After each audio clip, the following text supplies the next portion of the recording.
Salut les fucking viewers. Oiseau légendaire, le phénix représente parfaitement le cycle de la vie, la noblesse, et puis c'est l'oiseau de Dumbledore quand même. Au travers l'histoire de l'homme, on le retrouve dans beaucoup de textes, et ce peu importe la civilisation ou la religion. Il semblerait bien que ce putain de piaf nous fascine, et ce même encore aujourd'hui, au travers d'œuvres modernes. Essayons ensemble de décortiquer son histoire.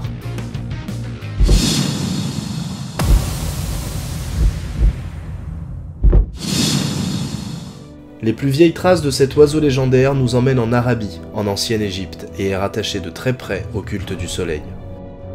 Bennu représente l'âme de Ré, le dieu soleil et créateur de l'univers dans la mythologie égyptienne.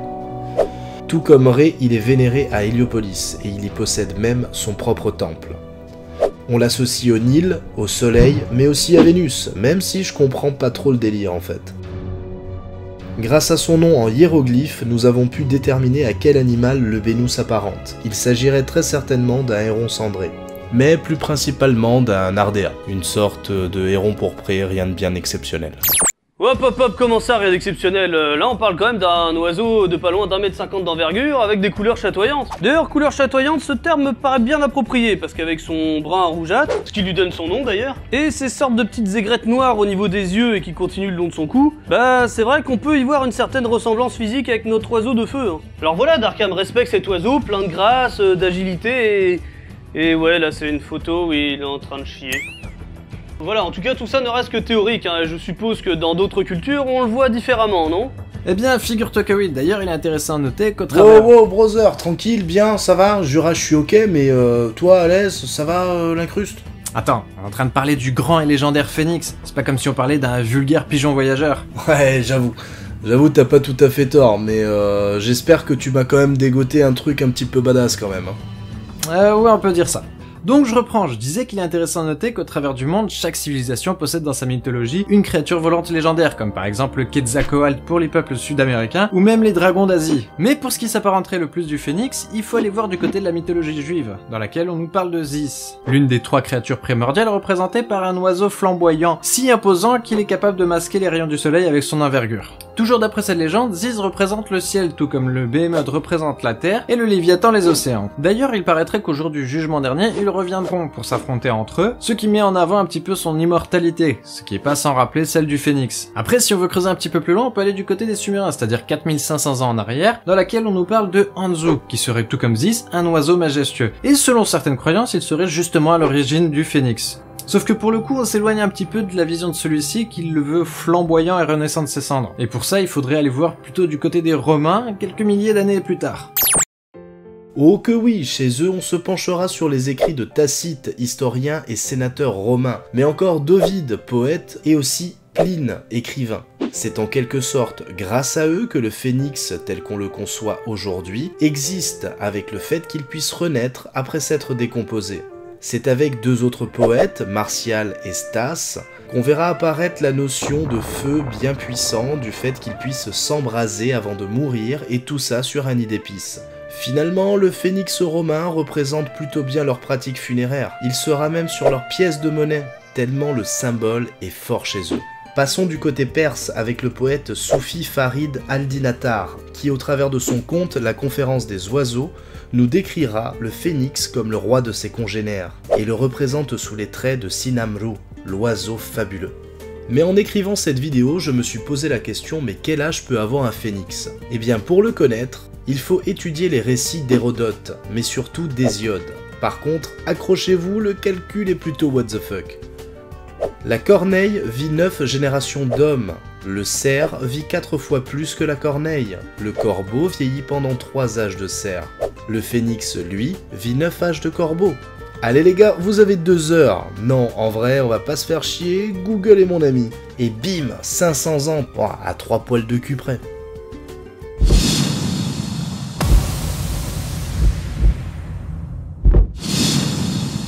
Qu'ils soient égyptiens, grecs, juifs, chinois, romains ou même encore chrétiens, tous s'accordent à dire qu'il n'y en a qu'un seul. Le phénix est unique, de près comme de loin, proche d'un dieu. Chez les chrétiens par exemple, il évoque le feu créateur et destructeur. Du fait qu'il puisse renaître de ses cendres, on l'assimile aussi à la résurrection du Christ. Mais pour ce qui est de savoir si c'est un mâle ou une femelle, voire même asexué, c'est là que ça devient un petit peu plus difficile.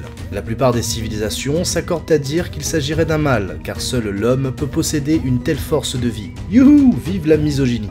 Les Chinois, quant à eux, le représentent sous 2 formes, c'est le Feng Wang, l'union du soleil et de la lune. Feng serait le mâle et porterait le feu, Wang la femelle, qui elle ne serait qu'amour et douceur.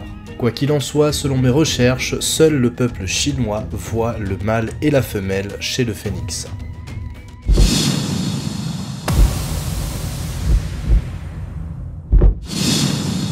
Même si aujourd'hui nous n'avons plus trop ce rapport religieux avec le phénix, il n'empêche qu'il reste une grande source d'inspiration dans notre société moderne. Niveau gaming... Plus récemment, dans les jeux vidéo... Allez, encore un autre trou du cul. Commence à me faire chier. Non mais... Darkham, tu viens de faire parler Browser et le mec qui restait Keblo sur Jurassic Park. En plus, l'expert en jeux vidéo ici, bah, c'est moi. Ah ouais, l'expert en jeux vidéo, eh ben démerde-toi, vas-y, va. Merci. Je disais donc, plus récemment, avec les jeux vidéo, de nombreuses références au phénix ont été faites. Par exemple, dans Final Fantasy, depuis le premier opus sorti en 1987, il est possible de réanimer un allié mort au combat grâce à une queue de phénix. Oui, la queue du phénix. Bien évidemment, le pouvoir de cet objet est un clin d'œil direct à la capacité de résurrection de notre cher oiseau. Dans Dota 2, un MOBA très connu qui a inspiré notamment le fameux League of Legends, il existe un personnage jouable qui s'appelle Phoenix, et qui est... un phénix. Et c'est clairement cool d'incarner un phénix tout feu tout flamme qui a pour capacité une seconde vie après sa mort. Comme Anivia, si tu as déjà joué à LoL. Par contre, ce qui est cool avec Phoenix, c'est qu'il renaît de son œuf dans une immense explosion, qui blesse tous les ennemis qui ont eu l'insolence de se tenir trop près. Enfin, on s'attaque à une licence beaucoup plus connue, Pokémon. Est-ce que tu connais Sulfura? Sulfura est inspiré de beaucoup de choses, et le phénix fait partie des sources d'inspiration évidentes de ce Pokémon. On apprend d'ailleurs dans Ruby et Saphir que quand il est blessé, il se régénère en se baignant dans la lave. Je me demande bien ce qui se passerait si jamais il venait à mourir. Enfin bref, je pense que je me suis assez incrusté dans ta vidéo, c'était cool. Allez, bisous. Hey tout le monde. Ah putain, si, tu vas pas t'y mettre toi aussi, non, putain. Ah mec, ça va, t'as laissé l'autre parler de jeux vidéo, je vois pas pourquoi est-ce que moi j'aurais pas le droit de parler de ton piaf dans d'autres fictions. Bon bah vas-y, fais ton truc, tu sais quoi, j'en ai plus rien à foutre. Vas-y. Merci. Donc, dans le manga par exemple, il y a bien le personnage d'Iki dans Senseiya, ou les Chevaliers Zodiac pour les fans du Club Do. Dans cet univers, il y a différents types de chevaliers, et les protagonistes de l'histoire sont les chevaliers de bronze, qui sont tous des représentants de constellations. Le personnage d'Iki sera donc celui qui représentera celle du phénix. Et bordel de merde, il est super classe ce perso. Niveau littérature et cinéma, on a le personnage de Fumsec dans la saga Harry Potter. Comme Darkham l'a dit au début de sa vidéo, c'est bien l'oiseau de Dumbledore, mais le réduire qu'à cette fonction, ce serait une insulte à ses exploits. L'un des plus gros par exemple, c'est lorsque Fumsec a sauvé notre cher Harry de sa blessure contre le basilic en lui offrant une de ses larmes. À savoir 2 choses, 1, elle peut guérir n'importe quelle blessure, et 2, faire pleurer un phénix, faut le faire quoi. Bon évidemment j'aurais pu vous parler de Jean Grey lorsque la force phénix a pris possession de cette dernière, ou de Dranzer et Burnfire Blaze dans Beyblade. Mais bon, je pense qu'on a déjà pris assez de place dans ta vidéo Darkham. Ouais, c'est ça, vas-y, parez-vous, c'est mon tour. Mais casse-toi! Ah non mais attends mec, je pensais que t'allais parler d'Enjoy Phoenix à la base. Pardon de pas avoir compris ce que tu veux le voler. Après si je dérange, je me barre hein, tu sais que c'est pas un problème hein. Putain d'un grave. Par contre vite fait avant de vous barrer, vous connaissez les bails. Partage, pouce bleu, voilà, hein, on s'en bat les couilles. Mais surtout, allez checker la chaîne de ceux qui ont tapé l'incruste dans la vidéo de Darkham. Vous serez pas déçus. C'est bon, c'est ça qu'il fallait que je dise ou quoi?